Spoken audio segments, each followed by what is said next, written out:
Kita Ustaz Syam, kita lanjut lagi. Iya. Yang namanya pohon jambu, buahnya pasti jambu kan Oh gitu, bener ya? gitu.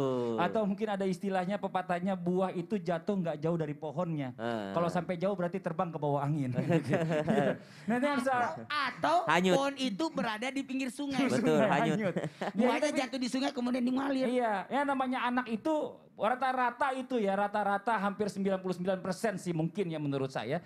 Itu adalah merupakan duplikat dari orang tuanya. Dia melihat bagaimana orang tuanya terhadap orang tuanya begitu. Jadi saat dia besar gitu ya, dia akan memperlakukan kita nih orang tuanya seperti kita dulu memperlakukan orang tua kita. Nah ini bagaimana nih? Apakah itu bagian dari cerminan atau tanggung jawab dari orang tua? Mohon izin Ustaz Syam. Bismillahirrahmanirrahim. Tabi guru Ustaz Maulana Habib Muhammad Nasfali serta guru-guru kami dimuliakan Allah Subhanahu wa taala. Jamaah yang dimuliakan Allah Subhanahu wa taala, dalam Islam tidak ada hukum karma, tapi ada yang dinamakan kama tadi nutudan. Sebagaimana engkau ingin diperlakukan, maka perlakukanlah orang lain demikian. Kalau ditanyakan apakah nanti ada orang tua yang memperlakukan orang tuanya buruk, maka akan diperlakukan juga oleh anaknya. Maka ada satu kitab atau satu buku yang menceritakan tentang kisah-kisah inspiratif. Salah satunya adalah dalam judulnya Allamatnil Hayah, kehidupan telah mengajariku. Dan salah satu judulnya adalah Kama Tadinu Tudan, sebagaimana engkau memperlakukan begitu pula engkau akan diperlakukan. Seorang anak tinggal bersama dengan ayahandanya. Ketika ayahandanya sudah mulai tua, renta, sudah tidak memiliki, yakni tidak berguna lagi bagi anaknya, maka anaknya berkata kepada orang tuanya, "Wahai ayah, saya harus apakan engkau ini? Saya menginginkan dua hal, engkau tidak ada di rumah ini.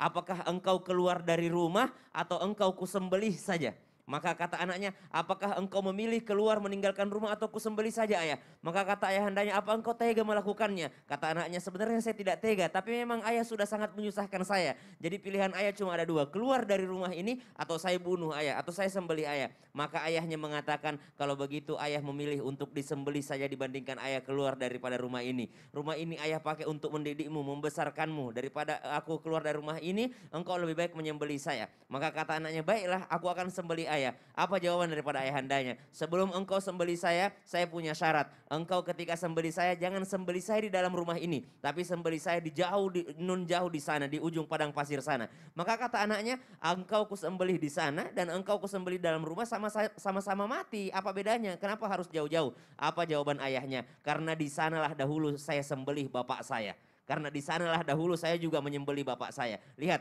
apa yang kita pernah lakukan, begitu pula kita akan diperlakukan. Maka jangan pernah kita mengatakan bahwasanya kita berbakti kepada orang tua, lalu kita durhaka kepada orang tua, lalu kita menunggu azabnya di akhirat. Azab di akhirat ada, namun dosa kepada orang tua, durhaka kepada orang tua, tidak usah nunggu akhirat, di dunia pun Allah akan membalasnya. Karena dosa yang dilakukan kepada sesama manusia, itu adalah termasuk kezaliman. Dan kezaliman yang terbesar diantaranya adalah ketika kita durhaka kepada orang tua kita. Wa ma asabaka min sayyi'atin famin nafsik, dan apa yang menimpamu daripada keburukan itu karena ulah dirimu sendiri, ya. Faman ya'mal mithqala dzarratin khairan yarah wa man ya'mal mithqala dzarratin syarran yarah. Apa yang dilakukan kebaikan itu Allah akan mempertimbangkannya, Allah akan menilainya dan akan dibalas oleh Allah. Begitu pula dengan keburukan akan dibalas oleh Allah. Mungkin melalui anak-anak kita. Bagaimana kita memperlakukan orang tua kita, maka kita akan diperlakukan demikian pula oleh anak-anak kita. Walaupun tidak ada jaminan, maka teruslah berbuat baik kepada kedua orang tua kita. Wallahu ta'ala. Masya Allah, terima kasih banyak Ustaz Syam.